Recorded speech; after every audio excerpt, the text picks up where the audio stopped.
C'est dans l'adversité et les moments difficiles que les grands joueurs se révèlent, a-t-on coutume de dire. C'est dans l'adversité et les moments difficiles que les grands joueurs portent leur équipe à bras le corps et les fait passer un cap supplémentaire.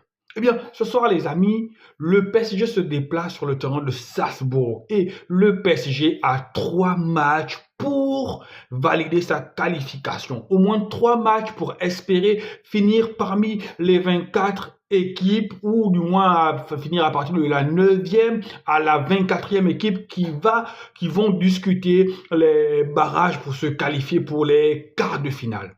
Le PSG ce soir n'a pas droit à l'erreur. Et la question qu'on se pose tous, c'est dans cette équipe-là, est-ce qu'il y a un buteur? Je vais ajouter, dans cette équipe-là, est-ce qu'il y a un leader? Dans cette équipe-là, est-ce qu'il y a un joueur qui sera en même de dire, voilà les gars, il faut qu'on se bouge, il faut qu'on gagne le match, il faut qu'on fasse les choses bien pour qu'on puisse continuer à rêver, pour qu'on puisse continuer à espérer au moins terminer dans les 24 équipes et pour jouer les phases de barrage. Sincèrement, dans ce match-là, il faudra que Dembélé déjà, on sait que c'est pas un grand joueur. On va pas se mentir, Dembélé n'est pas un grand joueur. Dembélé n'a jamais pu s'imposer en bleu. Si c'était un grand joueur, il se serait imposé en bleu. Donc, Dembélé n'est pas un grand joueur. Mais avec l'expérience de Dembélé, l'expérience qu'il a acquis à Dortmund des matchs en Ligue des Champions, l'expérience qu'il a écrit à Barcelone,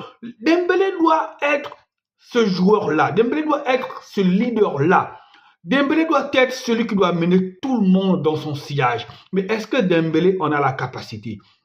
On sait tous que Dembélé est un formidable déstabilisateur. On sait tous que Dembélé a cette capacité-là d'éliminer 2-3 joueurs. Mais la finition pêche. Le dernier centre aussi pêche. Barcola aujourd'hui, depuis le premier match contre Riron jusqu'au cinquième match, Barcola, malgré les aptitudes qu'on voit en lui en Ligue 1, Barcola n'arrive toujours pas à convaincre. Là, ce soir, l'adversaire est moindre. L'adversaire est l'équipe la plus faible, logiquement, qu'ils auront à affronter. Donc, ce soir, normalement, Barcola doit nous montrer que c'est le joueur qu'on pense qu'il deviendra. Barcola et Dembélé, le tandem Barcola et Dembélé doivent offensivement prendre les choses en main. Permettre à ce PSG-là de continuer à rêver. Permettre à ce PSG-là de se donner une chance de rêver. Et je pense que Kolo Muani ne commencera pas ce match. J'espère que si Luis Enrique décide de lancer Ramos, malgré les blessures, Ramos aussi doit nous montrer que c'est un buteur. C'est sûrement en face, il n'y a pas d'adversité. Logiquement, ce match-là est fait pour que le PSG puisse se donner de l'espoir, le PSG puisse gagner. Défensivement, je pense que la charnière centrale, Marquinhos-Pacho, va arriver à contenir les offensives de Salzbourg. Donc, on aura un Hakimi pour moi qui est impeccable sur son côté, un Nuno Mendes qui revient bien. Donc, je pense que défensivement, le PSG va arriver à gérer. Au milieu de terrain aussi, je pense que le milieu de terrain du PSG est supérieur à celui de Salzbourg parce que quand tu as un milieu de terrain, tu as un Joao Neves, tu as un Zaïre Emery, tu as un Vitinha, tu as un Fabian Ruiz. Je pense que c'est supérieur au milieu de ce terrain de Salzbourg.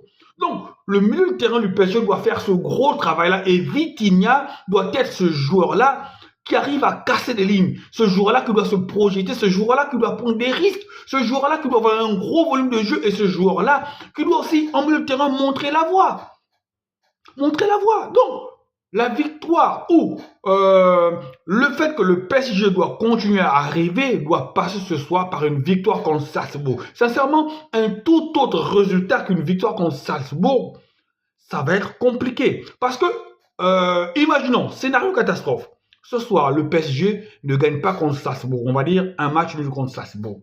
Est-ce que vous pensez que le PSG actuel, qui n'aura pas pu battre Salzbourg, sera en même de battre Manchester City?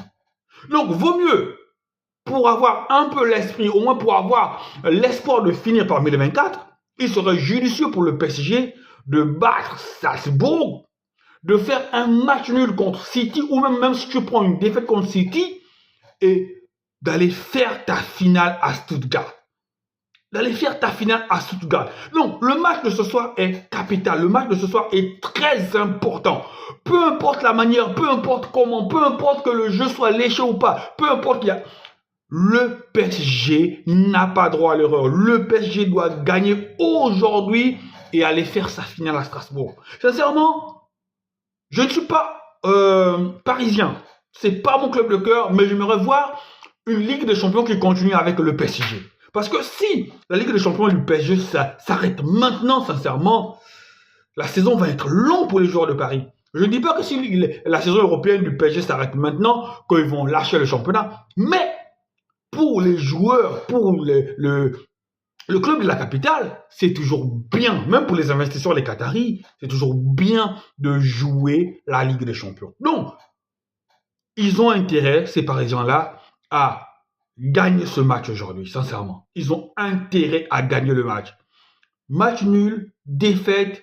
Match nul encore, il y a espoir, mais une défaite s'enterrerait tous les espoirs du PSG. Parce que défaite contre Salzbourg, défaite contre, il restera quoi? Ils ont 5 points. Bon, ça peut prendre potentiellement 8 points en espérant que devant, ça ne marque pas. 8 points encore, ça peut le faire. Mais, vaut mieux ne pas dépendre du résultat des autres que de dépendre de soi-même. En tout cas, actuellement, le PSG a son destin au bout de ses pieds. Mais ça doit passer par un grand Barcola. Ça doit passer par un grand Ousmane Dembélé. Ça doit passer par un grand Kolo Muani ou un grand Ramos. Ça doit passer par un bon milieu de terrain parce que défensivement, je ne m'en fais pas.